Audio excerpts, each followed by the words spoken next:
My name is Hanifa Nachdiawa, the founding director of CERESAV, the Center for Rehabilitation of Survivors of Accident Burns Violence in Uganda. Today I'm here to share my thoughts because on different occasions I have been asked the correlation between acid violence and human trafficking, and my answer has always been the same: vulnerability. What I mean by vulnerability is the extent to which we, the acid violence survivors, are desperately in dire need of healthcare interventions to reduce the disfigurement and the scarring and eventually give us a certain level of functionality. And then the challenges associated with access to healthcare services in our countries. When I relate this to my own situation, after my attack in 2011, all the doctors kept telling me was to pray I didn't lose my sight because plastic surgery would take care of the facial disfigurement and the scarring as a result of the chemical burns. In my mind, I thought that actually plastic surgery would restore my identity. And this is every survivor's expectations until we are actually faced with the reality.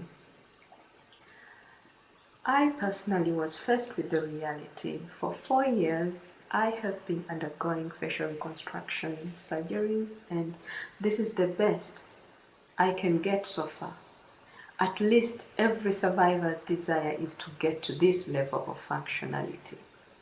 But when I reflect back in the days when I did my best to reach out for help to get the complex medical interventions abroad that I would not get in my own country, I see myself being vulnerable to human trafficking because the potential perpetrators would come in that same genuine image as helpers in our desperate state of mind.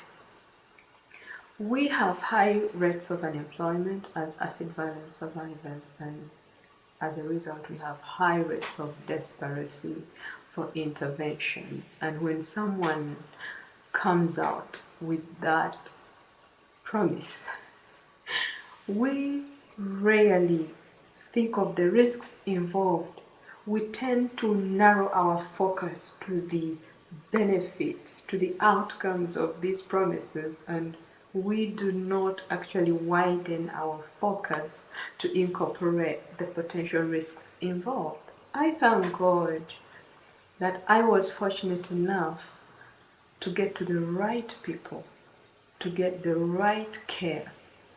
But what if I had got in the hands of the wrong people? What would be the story today?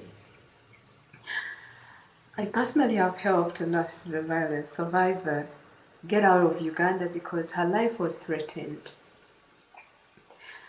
She is still with the host family that I connected her to in the neighboring country, and I know she's in her final stages of being granted refugee status and flown to the host country where she will get the help she needs. I remember the first time I sold out the idea to her. She entrusted me with her life. Yes, I understand I am a survivor like her, but the potential perpetrator does not have to be a distinguished person. It is always a person one would easily trust. This survivor easily entrusted me with her life, and she believed in my connection to her host family she never knew of. And the question here is, what if? For every acid violence survivor who has got the offers, the help, the favor, what if the people who are reaching out to help us are actually potential human trafficking perpetrators? What would be the next story? And that is the same question we are trying to bring to public awareness. There is a high vulnerability of acid violence survivors to human trafficking that needs to be explored into. Research has to be done. Other survivors' stories have to be told. They have to be heard. There are so many untold stories relating acid violence to human trafficking that need to be heard, need to be documented and shared with the world. So that's why Serosab is reaching out to the public to join our collective efforts to bring up this awareness. Thank you.